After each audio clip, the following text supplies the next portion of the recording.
à tous et bienvenue dans cette nouvelle vidéo. Aujourd'hui, on va parler d'un sujet qui est très populaire et qui revient relativement assez souvent dans les discussions. C'est quel temps fait-il à Vancouver? Beaucoup de gens disent qu'il pleut souvent à Vancouver, mais dans cette vidéo, je ne vais pas vous parler simplement de la pluie, je vais vous parler du temps qu'il fait à Vancouver tout au long de l'année. Mais avant ça, laissez-moi vous raconter l'une des raisons pour lesquelles nous avons choisi de vivre à Vancouver. C'est parce que comparé à d'autres provinces du Canada, vous allez très rarement avoir des températures en dessous de 0 degré ici. C'est super important de le savoir parce que si vous avez pour projet de venir vivre au Canada, il faut savoir que dans la plupart des provinces, vous allez très facilement atteindre les moins 15, moins 30, voire même moins 40 degrés. Alors que ici, à Vancouver, on est vraiment sur une température plutôt neutre. Je vais vous développer un petit peu le temps qu'il fait ici et on va commencer par la neige. Alors attention, c'est pas parce qu'il ne fait pas froid qu'il ne neige pas. Vous allez avoir plusieurs jours dans l'année où vous allez avoir de la neige. À ce moment précis, on atteindra des moins 5, moins 10 degrés. Il me semble qu'une fois, on a atteint moins 15 et c'est resté une journée, mais c'est relativement très rare. À côté de ça, quand il neige, ça va vraiment pas rester longtemps, ça va fondre assez rapidement. Parlons du sujet qui intéresse la plupart des personnes qui vont regarder cette vidéo. Parlons de la pluie. Est-ce qu'il pleut beaucoup à Vancouver? Est-ce que c'est vrai? Est-ce que le mythe qui dit qu'il pleut non-stop à Vancouver, que voilà, c'est vraiment la ville de la pluie, est-ce que c'est vrai tout ça? Eh bien oui, c'est vrai. À certaines périodes de l'année, vous pouvez avoir 20 jours, 30, voire même 40 jours de pluie non-stop sans voir le soleil. À certains moments, vous n'allez pas avoir de pluie, mais c'est pas pour autant que vous allez voir le soleil non plus. Ça va rester relativement très nuageux. Si vous n'aimez pas la pluie ou si vous avez besoin d'avoir du soleil, cela peut jouer sur votre morale. Donc il va falloir que vous trouviez des astuces pour aller chercher le soleil. Je connais beaucoup de personnes qui prennent leurs vacances pendant l'hiver et qui partent 2-3 semaines au soleil pendant cette période-là. Personnellement, je l'avais déjà évoqué dans une vidéo précédente, j'étais beaucoup plus prête à affronter la pluie à Vancouver que la neige ou le froid dans d'autres provinces du Canada. Je me voyais pas déneiger la voiture tous les matins pour aller travailler. Je me voyais pas non plus m'équiper, mettre 36 couches de vêtements pour sortir, aller chercher un café et re-rentrer. Enfin, je me voyais pas forcément faire ça. Par contre, à Vancouver, voilà, les températures sont plutôt neutres, donc vous n'avez pas forcément besoin de vous couvrir. Si vous avez un kawaii, si vous avez des protections contre la pluie, un parapluie, tout ça, vous pouvez quand même faire des activités. Bon, j'arrête de vous dégoûter avec la pluie. On va parler du soleil, parce que oui, il y a du soleil à Vancouver. Il va faire super beau, un temps magnifique, généralement tout l'été. Vous allez avoir de très belles éclaircies au printemps et à l'automne. J'ai l'impression d'être Miss Météo.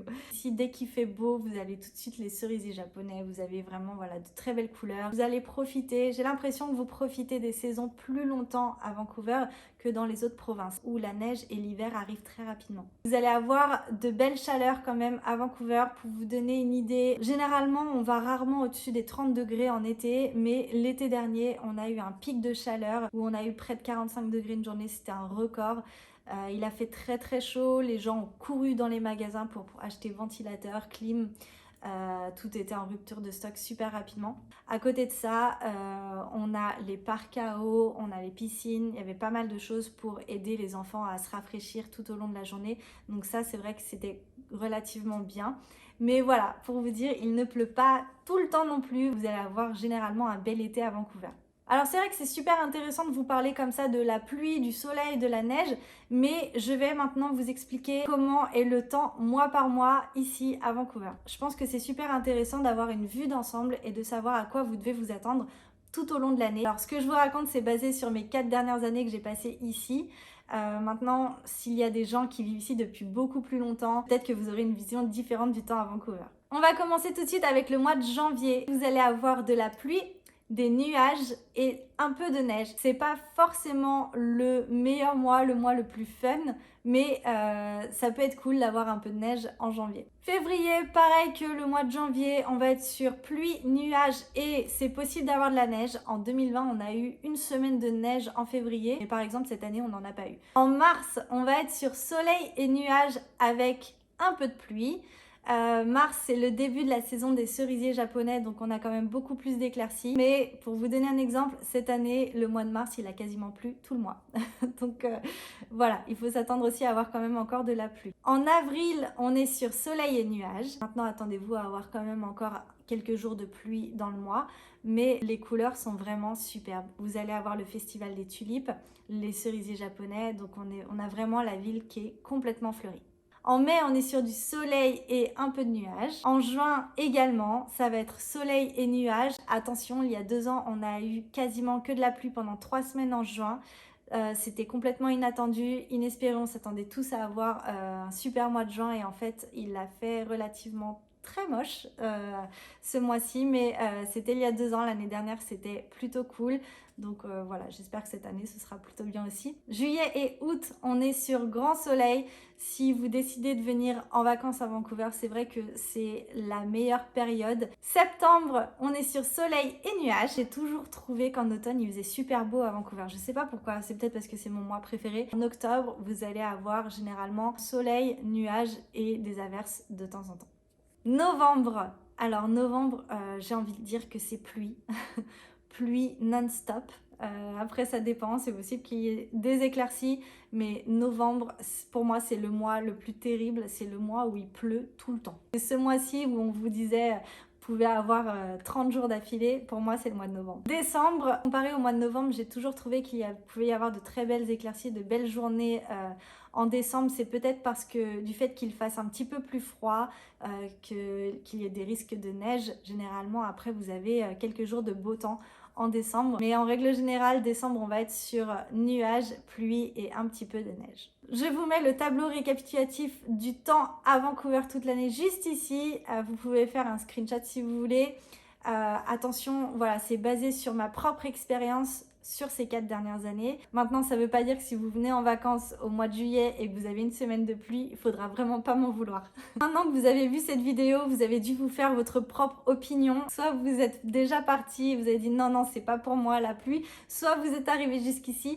Et là, j'ai envie de vous dire que même s'il pleut, vous pouvez quand même faire des activités ici. En tout cas, le temps à Vancouver ne va jamais vous bloquer chez vous. C'est-à-dire que j'ai vu sur certains groupes Facebook de d'autres provinces du Canada qu'il y avait des gens, parfois à certaines périodes de l'année, qui restaient bloqués 3-4 jours enfermés chez eux parce qu'ils ne peuvent pas sortir à cause du blizzard, à cause de la neige, à cause du froid. Et ça, c'est quelque chose qui n'arrive pas à Vancouver. Vous ne serez jamais bloqué, enfermé chez vous pendant plusieurs jours à cause du temps.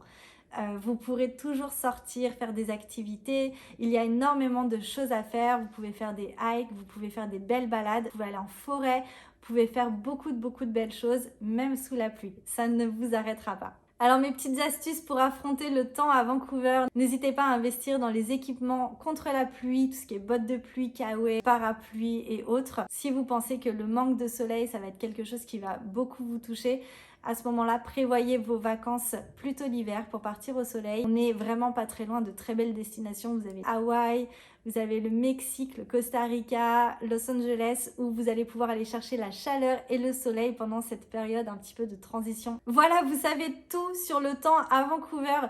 Si vous vivez déjà ici et que vous voyez cette vidéo, n'hésitez pas à me dire en commentaire ce que vous pensez de la pluie. Est-ce que vous avez des astuces pour surmonter tout ça?